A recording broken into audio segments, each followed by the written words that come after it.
triggered the release of an abundance of unresolved grief, pain, and shame. There is a huge gap in my memory surrounding the abortion, and amnesia is common after someone has suffered a trauma. What I do know is that my abortion took place at the General Hospital in Cornwall under a general anesthetic. 3 doctors on what was called a therapeutic abortion committee convinced my parents and I that abortion was the best choice for my unplanned pregnancy.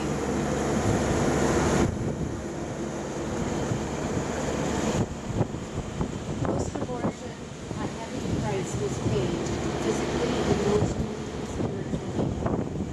For 9 years, I was in denial and struggled tremendously to keep the memories deeply buried. I went from being a straight-A student to barely passing in grade 12, and I struggled through college, but did manage to become a registered nurse. Dependence on drugs and alcohol and promiscuity became a way of life. I stopped going to church. I believed God was punishing me for having the abortion. And I feared that I would never be able to have children.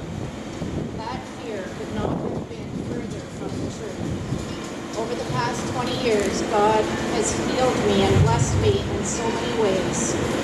To name a few, He has blessed me with a husband who has loved, supported, and persevered with me for the last 25 years. He has blessed me with 4 beautiful children who love and support their mother. He has blessed me with many supportive friends through the church and the pro-life ministry. The Lord has given me the knowledge and skill to be a compassionate nurse who now works in a hospice, to be His hands, feet, and voice as I care for the dying.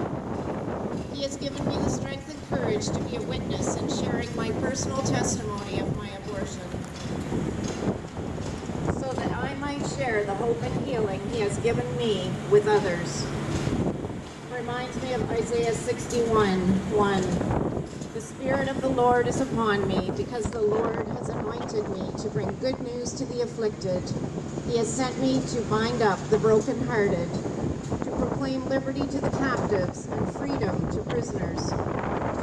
So the Lord has called me to proclaim my testimony in public, to be a leader in this culture of death that we are living in, to be a light in the darkness.